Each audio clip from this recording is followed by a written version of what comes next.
कहानियाँ प्यार से शुरू होती हैं लेकिन ख़त्म जुदाई पर होती हैं। जहाँ दिल किसी और के लिए धड़कता है और हाथ किसी और को सौंप दिए जाते हैं। जहाँ एक मुस्कान के पीछे उम्र भर का दर्द छुपा होता है, वहीं से शुरू होती है दो बहनों की भाग्य की वह कहानी जो सुनने वाला भूल नहीं पाता। यह कहानी एक छोटे से गांव की, जहां कच्ची गलियां थी, मिट्टी के घर थे और लोगों के मन में परंपराएं गहराई से जमी थी। इसी गांव में हरि प्रसाद नाम का एक किसान रहता था। मेहनती, ईमानदार और भाग्य को ईश्वर की मर्जी मानने वाला। उसकी पत्नी कमला देवी शांत स्वभाव की थी, जिसने पूरे जीवन को परिवार के लिए समर्पित कर दिया था। उसके घर में दो बेटियां थी, राधा और मीरा। राधा बड़ी थी, शांत थी, बचपन से ही घर के कामों में लगी रहती थी। मीरा छोटी थी, चंचल थी और हर बात के पीछे कारण पूछती थी। दोनों एक ही आंगन में खेली, एक ही माँ की लोरी सुनकर सोईं, लेकिन धीरे धीरे दोनों के सोच अलग होने लगी। दादी अक्सर राधा को सिर पर हाथ फेरते हुए कहती, यह लड़की घर संभालेगी। मीरा को देखकर कहती, इसे ज़्यादा उड़ने की आदत है। मीरा ये बातें सुनती थी और चुप रह जाती थी, लेकिन उसके मन में सवाल जन्म ले लेते थे। गांव का सरकारी स्कूल दोनों बहनों का पहला बाहर गांव का सरकारी स्कूल दोनों बहनों का पहला बाहर की दुनिया से परिचय था। राधा पढ़ाई में सामान्य थी लेकिन मेहनती थी। मीरा पढ़ाई में तेज थी और अध्यापक अक्सर उसकी तारीफ करते थे। एक दिन मास्टर जी ने कहा कि मीरा अगर आगे पढ़े तो शहर जाकर कुछ बड़ा कर सकती है। कमला देवी का मन खुशी से भर गया, लेकिन दादी ने तुरंत कहा, लड़की का ज़्यादा पढ़ना ठीक नहीं होता। हरि प्रसाद चुप रहा। वह जानता था कि घर में दादी की बात अंतिम मानी जाती है। उस दिन मीरा ने पहली बार महसूस किया कि उसका रास्ता कठिन होने वाला है। समय बीतता गया। राधा किशोरावस्था में कदम रख चुकी थी। गांव में रिश्तों की बात शुरू हो गई थी। चाचा चाची और पड़ोसी औरतें अक्सर कहती थीं, अब राधा की शादी कर देनी चाहिए। कमला देवी का मन डरता था, लेकिन वह विरोध नहीं कर पाती थी। मीरा उस समय 8वीं कक्षा में थी। उसकी आंखों में सपने थे। वह अध्यापिका बनना चाहती थी। वह चाहती थी कि गांव की लड़कियों को पढ़ाए, ताकि कोई और मीरा अपने सपनों को दबाने पर मजबूर ना हो। एक दिन गांव में एक रिश्तेदार आया। उसके साथ शहर में एक रिश्ता भी आया था। लड़का पढ़ा लिखा था और सरकारी नौकरी की तैयारी कर रहा था। सबको राधा पसंद आ गई। राधा चुपचाप सब सुनती रही। मीरा ने पहली बार अपनी बहन की आंखों में डर देखा। शादी तय हो गई। घर में खुशियां भी थी और एक अनकहा बोझ भी। राधा की विदाई के दिन कमला देवी रोती रही। मीरा अपनी बहन को कसकर पकड़ रही थी। राधा ने जाते समय मीरा के कान में कहा, अपने सपनों को मत छोड़ना। राधा ससुराल पहुंची। शुरुआत में सब ठीक रहा। सास ससुर साधारण थे। पति भी ठीक स्वभाव का था, लेकिन समय के साथ जिम्मेदारियां बढ़ती गईं। राधा सुबह से रात तक घर के कामों में लगी रहती थी। उसके सपनों को किसी ने कभी पूछा ही नहीं था। इधर मीरा घर में रहकर पढ़ाई जारी रखी, लेकिन राधा के जाने के बाद घर का सारा बोझ उस पर आ गया। पढ़ाई के साथ साथ काम भी। कई बार वह रात को दिया जलाकर किताबें पढ़ती थी। एक दिन हरि प्रसाद बीमार पड़ गए। घर की आर्थिक हालत बिगड़ने लगी। दादी ने साफ कहा कि मीरा की पढ़ाई अब बंद होनी चाहिए। कमला देवी चुप रहीं, लेकिन उनकी आंखों में आंसू बहते रहे। मीरा ने उस दिन पहली बार आवाज़ उठाई। उसने कहा, अगर पढ़ाई छोड़ दी तो मेरी ज़िंदगी भी राधा जैसी हो जाएगी। घर में सन्नाटा छा गया। यहीं से दो बहनों के भाग्य की असली परीक्षा शुरू होती है। मीरा ने उस सवाल के बाद घर में जैसे हवा सी थम गई। दादी के गुस्से से लाठी जमीन पर पटकी। हरि प्रसाद खामोश बैठा रहा। कमला देवी की आंखों में डर भी था और बेटी के लिए उम्मीद भी। उस रात मीरा को नींद नहीं आई। उसे राधा की याद आई। वह सोचने लगी कि क्या हर लड़की का भाग्य एक जैसा ही लिखा होता है? क्या सपने देखना गुनाह है? दूसरी ओर राधा अपने ससुराल में चुपचाप रोती थी। रात को जब सब सो जाते थे, वह छत पर जाकर आसमान देखती थी। उसे अपना मायका याद आता था। मीरा की हंसी याद आती थी। कई बार वह खुद को पूछती, क्या यही मेरी दुनिया है? राधा के पति रमेश ने एक दिन उसे रोते देख लिया। उसने पहली बार पूछा, तुम क्यों खुश नहीं हो? राधा डर गई। उसे लगा शायद शिकायत करने पर झगड़ा हो जाएगा, लेकिन रमेश की आंखों में नरमी थी। राधा ने धीरे से कहा, मुझे कभी किसी ने नहीं पूछा मैं क्या चाहती हूँ। रमेश चुप रहा।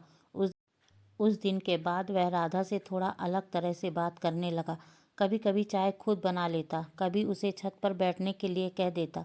राधा के मन में पहली बार एक सुरक्षित एहसास पैदा हुआ। इधर गांव में मीरा की पढ़ाई बंद करने की बातें तेज हो गईं। एक रात दादी ने कहा, कल से किताब मत खोलना। मीरा डर गई, उसे लगा उसका सपना टूट जाएगा। वह रोते रोते माँ के गले लग गई। कमला देवी ने बेटी को सीने से लगाया और पहली बार दादी के सामने आवाज़ उठाई। उसने कहा, अगर मेरी बेटी पढ़ेगी नहीं तो यह घर भी उजाला नहीं देखेगा।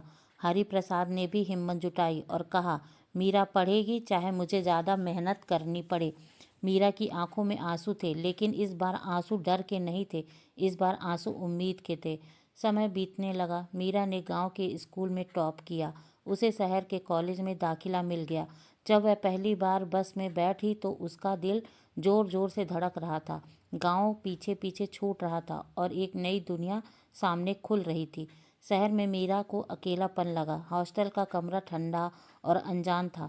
रात को वह तकिए में मुंह छुपाकर रोती थी, लेकिन हर सुबह खुद को कहती कि मैं हार नहीं मानूंगी।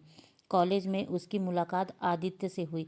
आदित्य शांत स्वभाव का था और मीरा की आंखों में छिपे डर का पहचान लेता था। दोनों साथ पढ़ते, साथ हंसते और धीरे धीरे एक दूसरे की परवाह करने लगे। मीरा को डर था। वह जानती थी कि गांव में प्यार को आसान नज़रों से नहीं देखा जाता, लेकिन आदित्य के साथ उसे सुकून मिलता था। पहली बार किसी ने उसके सपनों को सुना था। इधर राधा माँ बनने वाली थी। यह खबर उसके लिए खुशी भी लाई और डर भी। वह सोचती थी, क्या मैं एक अच्छी माँ बन पाऊंगी? क्या मेरी बेटी भी मेरी तरह चुपचाप रह जाएगी? जब बच्ची पैदा हुई तो राधा ने उसे सीने से लगाकर रोते हुए कहा, मैं तुम्हें मजबूत बनाऊंगी। मीरा छुट्टी में घर लौटी। छोटी मीरा जब शहर से गांव लौटी तो उसके चेहरे पर आत्मविश्वास था, लेकिन आंखों में एक छुपा हुआ डर भी था। गांव के लोग उसे अलग नज़रों से देखने लगे थे। कोई कहता शहर की हवा लग गई है, कोई कहता यह अब हाथ से निकल गई है। मीरा चुप रहती थी, लेकिन भीतर से टूटती भी थी। एक दिन आदित्य गांव आया। वह पहली बार गांव की मिट्टी में कदम रख रहा था। मीरा को डर भी था कि लोग क्या कहेंगे, लेकिन आदित्य ने उसका हाथ थाम लिया। उस स्पर्श में भरोसा था। गांव के कुछ लड़कों ने फुसफुसाना शुरू कर दिया। हरि प्रसाद ने यह देखा तो उसका दिल कांप उठा। उसे डर लगा कि कहीं समाज उसकी बेटी को कुचल ना दे। उसी रात दादी ने साफ शब्दों में कहा कि मीरा की शादी तय करनी होगी। मीरा का दिल बैठ गया। उसने माँ की ओर देखा। कमला देवी की आंखों में डर था, लेकिन इस बात वह चुप नहीं रही। कमला देवी ने कहा, मेरी बेटी में कोई पाप नहीं किया है, वह सिर्फ आगे बढ़ना चाहती है। राधा यह सब सुन रही थी। उसने पहली बार अपने भीतर की दबाई हुई आग को महसूस किया। उसने कहा, अगर मीरा गलत है तो मैं भी गलत हूँ, क्योंकि मैं भी कभी सपने देखती थी। घर में सन्नाटा छा गया। इधर राधा के ससुराल में हालात बदलने लगे थे। बच्चे की जिम्मेदारी साथ साथ उस पर दबाव भी बढ़ने लगा था। सास ने कहना शुरू कर दिया कि अब बहू को ज़्यादा बाहर नहीं जाना चाहिए। रमेश बीच में बोलना चाहता था, लेकिन डर जाता था। एक रात राधा बीमार पड़ गई। कमजोरी में उसका शरीर कांप रहा था। रमेश उसे अस्पताल में ले गया। डॉक्टर ने कहा कि मानसिक तनाव उसकी हालत बिगाड़ रहा है। रमेश की आंखें भर आई। उसने पहली बार एहसास हुआ कि राधा कितनी चुपचाप सब सहती रही। उस दिन रमेश ने राधा का हाथ पकड़कर कहा, अब तुम अकेली नहीं हो। राधा रो पड़ी। यह आंसू दर्द के नहीं थे, बल्कि राहत के थे। गांव में मीरा के लिए रिश्ता तय कर दिया गया। लड़का ठीक था, लेकिन मीरा के सपनों को समझने वाला नहीं था। मीरा रात भर रोती रही। उसे आदित्य की याद आई। उसने फ़ोन किया। आदित्य ने कहा, अगर तुम चाहो तो मैं हर लड़ाई लड़ूंगा। मीरा डर गई। वह अपने परिवार को टूटते देखना नहीं चाहती थी। उसने पहली बार अपने प्यार को अपने दिल में ही दबाने की कोशिश की। शादी का दिन तय हो गया। घर की तैयारियां शुरू हो गईं, लेकिन मेरा चेहरे पर मुस्कान गायब थी। शादी में एक दिन पहले राधा गांव आई। उसने मीरा को कमरे में अकेले बुलाया। दोनों बहनें देर तक रोती रहीं। राधा ने कहा, अगर आज तुम चुप रह गई तो जिंदगी भर चुप रहोगी। मीरा की सांस तेज हो गई। उसका दिल जोर जोर से धड़कने लगा। उसे डर भी था, लेकिन उसके भीतर एक ताकत भी जाग रही थी।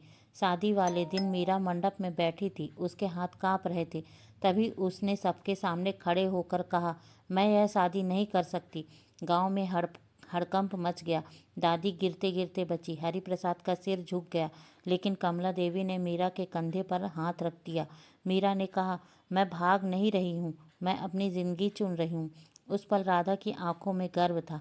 रमेश भीड़ में खड़ा सब देख रहा था। उसने महसूस किया कि अगर उस दिन राधा को बोलने दिया गया होता तो उसकी जिंदगी अलग होती।